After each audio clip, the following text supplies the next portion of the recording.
Olá a todos, estamos iniciando mais um vídeo aqui no canal da Igreja Luterana de Interlagos.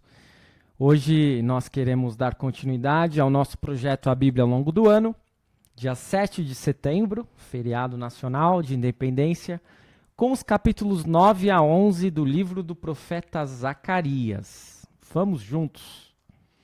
Nós vamos fazer a leitura destes 3 curtos capítulos na íntegra e depois traremos a explicação. Então, passando aí pelo capítulo 9, temos 2 destaques: o castigo de diversos povos, o rei vem de Sião. Lembrando que a leitura está sendo feita na Nova Almeida atualizada. A sentença pronunciada pelo Senhor é contra a terra de Hadraque e repousa sobre Damasco. Porque o Senhor põe os olhos sobre a humanidade e sobre todas as tribos de Israel. Também repousa sobre Ramate, que faz fronteira com Damasco, e sobre Tiro e Sidom, cuja sabedoria é grande. Tiro edificou para si uma fortaleza e amontoou prata como pó, e ouro como lama das ruas. Eis que o Senhor tomará posse da cidade e jogará as riquezas dela no mar. E Tiro será consumida pelo fogo. Asquelon verá isso e ficará com medo. Também Gaza ficará com medo e terá grande dor. Igualmente Ecrom, porque a sua esperança estará perdida. O rei de Gaza perecerá, e Asquelon não será habitada. Um povo bastardo habitará em Asdod, e exterminarei o orgulho dos filisteus. Da boca destes tirarei a carne com sangue, e dos seus dentes as suas abominações. Então eles ficarão como um resto para o nosso Deus, e serão como chefes em Judá, e Ecrom será como os jebuseus. Eu me acamparei ao redor da minha casa para defendê-la contra forças invasoras, para que ninguém passe nem volte. Nunca mais passará sobre eles o opressor, porque agora vejo isso com os meus próprios olhos. Então este é o primeiro destaque do capítulo 9, onde nós temos o castigo de diversos povos. Lembrando que, inicialmente, Deus vai castigar Israel e também Judá, mas depois a vingança virá contra aqueles que castigaram o povo de Deus. E aí nós temos o segundo destaque do capítulo 9, que é um dos textos mais conhecidos do livro do profeta Zacarias, e a imagem que está aí projetada faz exatamente menção a este destaque: o rei vem de Sião. A partir do versículo 9 é a leitura. Alegre-se muito, ó filha de Sião, exulte, ó filha de Jerusalém. Eis que o seu rei vem até você, justo e salvador, humilde, montado em jumento, num jumentinho, cria de jumenta. Destruirei os carros de guerra de Efraim e os cavalos de Jerusalém. Os arcos de guerra serão destruídos. Ele anunciará paz às nações. O seu domínio se estenderá de mar a mar e desde o Eufrates até os confins da terra. Quanto a você, Sião, por causa do sangue da minha aliança com você, tirei os seus cativos da cova em que não havia água. Voltem para a fortaleza, ó prisioneiros da esperança. Também hoje anuncio que lhes restituirei tudo em dobro. Porque entesei Judá como meu arco de guerra e fiz de Efraim a minha flecha. Levantarei os seus filhos, ó Sião, contra os filhos da Grécia, e farei você semelhante à espada de um valente.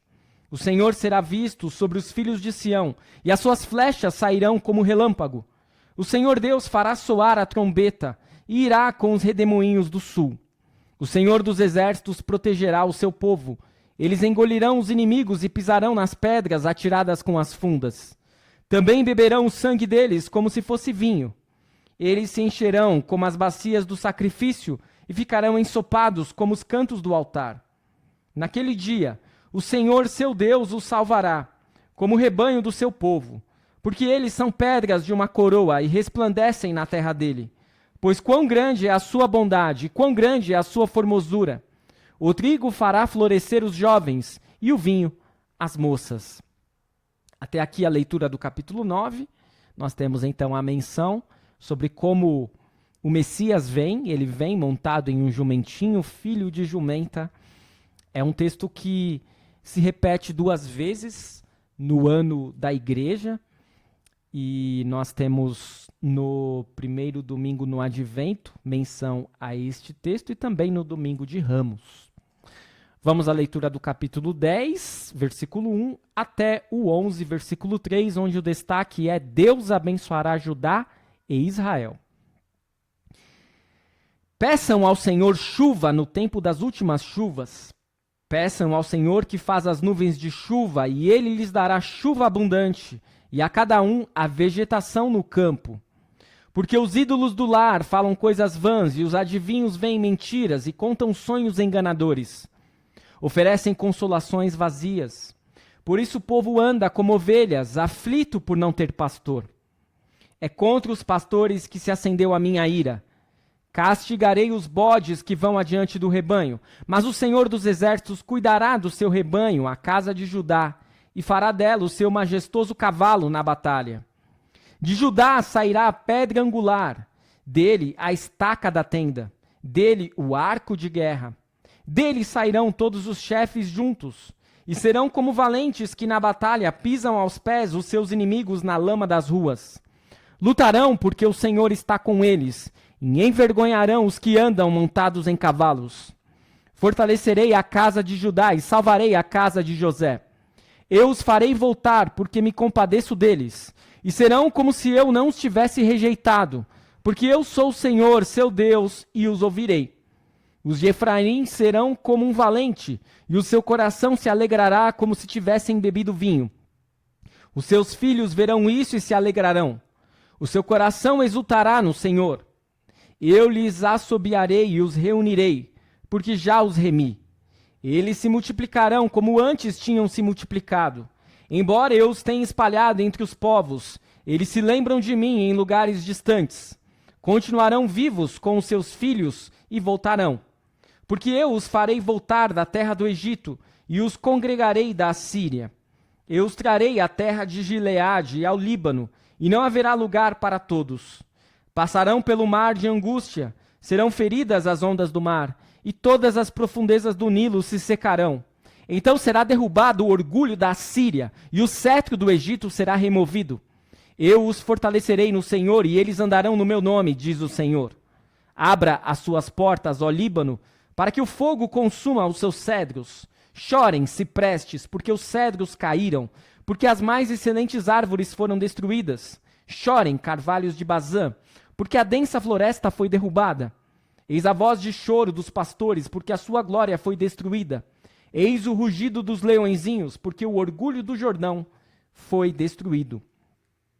E assim nós temos a bênção de Deus sobre Judá e Israel, e a condenação dos falsos pastores e também dos bodes. Vamos à leitura agora do último capítulo, capítulo 11, os versículos 3 a 17, onde nós temos dois destaques. O primeiro fala a respeito da parábola do bom pastor. Vamos à leitura a partir do versículo 4, que diz: Assim diz o Senhor, meu Deus, apacente as ovelhas destinadas para o matadouro. Aqueles que as compram matam-nas e não são punidos. Os que as vendem dizem, louvado seja o Senhor, ficamos ricos, e os pastores das ovelhas não se compadecem delas.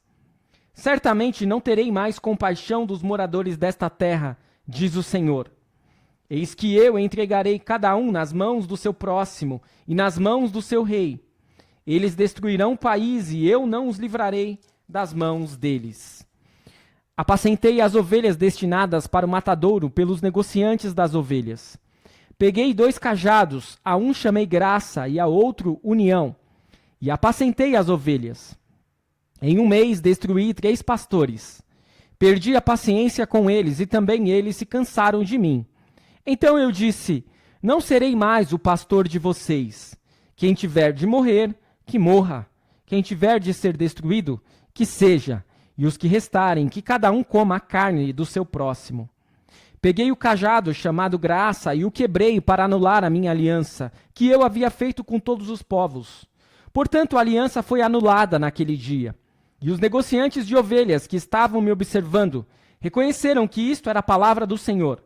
Eu lhes disse, se estiverem de acordo, paguem o meu salário. Se não, deixem por isso mesmo.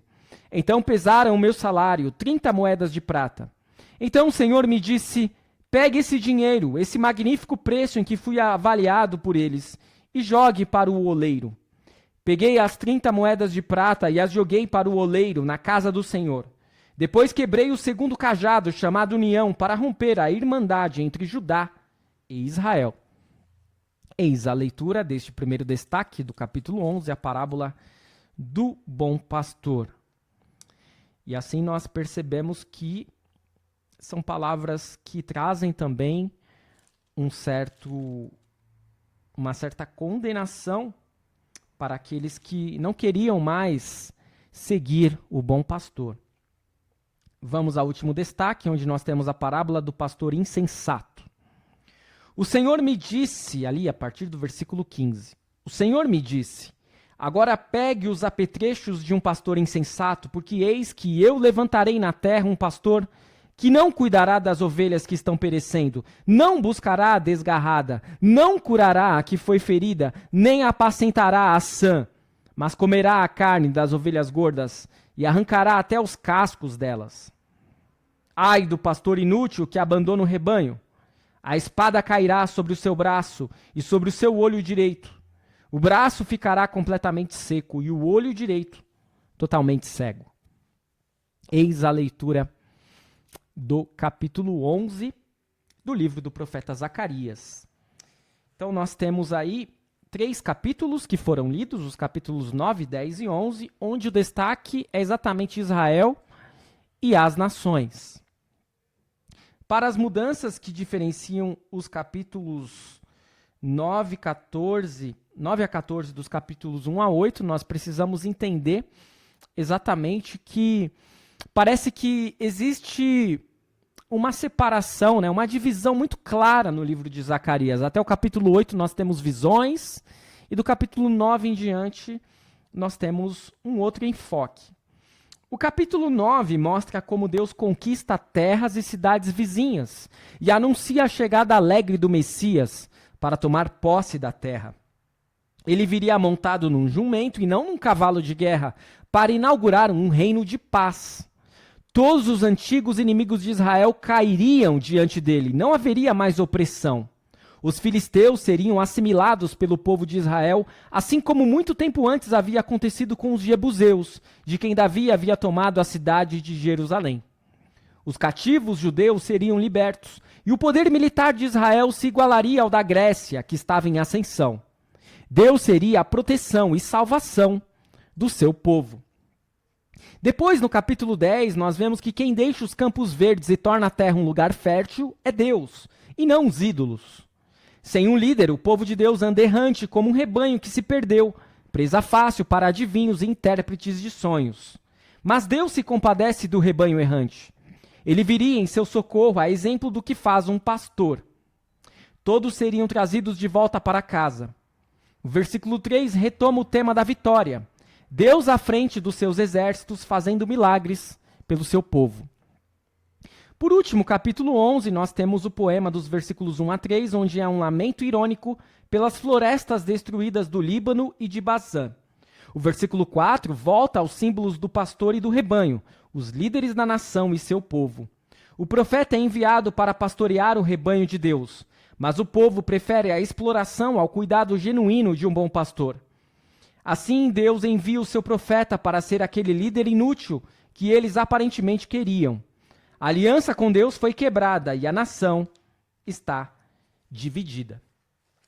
Assim, nós temos a explicação destes 3 capítulos. Vamos retomar alguns ensinamentos com auxílio da Bíblia da Reforma.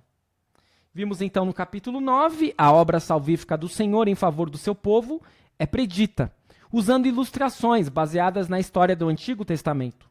Os inimigos de Deus sofrem um revés por quebrarem a santa lei de Deus, e eles aprenderão que o salário do pecado é a morte. Como nós vimos, né?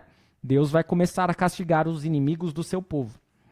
No capítulo 10, há uma grande diferença entre o reino de Israel do Antigo Testamento e o reino restaurado pelo Messias. Lutero descreveu o primeiro como fraco, porque estivera baseado na obediência de Israel. Já sobre o último, ele disse: este reino está fundamentado sobre a misericórdia de Deus, sem a nossa própria bondade ou mérito, e, portanto, permanecerá firme, por toda a eternidade. Tal como Israel, nós também carecemos da glória de Deus. Por causa da sua compaixão, Deus chamou Israel de volta a ele e também continua chamando a nós. Por último, no capítulo 11, o capítulo começa com um lamento sobre o julgamento vindouro do Senhor, seguido por uma descrição de como ele abandonou o seu rebanho e já não teve piedade deles. Este castigo é a obra estranha de Deus. Sua obra própria é confortar. Isaías chama a obra estranha de Deus a que ele faz quando terroriza, porque a obra própria de Deus é vivificar e consolar. Entretanto, diz ele, Deus terroriza a fim de que haja lugar para consolo e vivificação. Somos acusados pela lei de Deus e ameaçados de castigo por causa dos nossos pecados. Deus quer, com isso, nos levar ao arrependimento, para que, confiando nos méritos de Cristo, possamos desfrutar de consolo e paz eternos. É este o nosso estudo que tínhamos para hoje. Espero que tenha sido de benefício para você. Continue seguindo o nosso canal, continue seguindo o projeto A Bíblia ao longo do ano e amanhã retornaremos com o último estudo do livro do profeta Zacarias. Fique na paz do Senhor. Até o nosso próximo vídeo.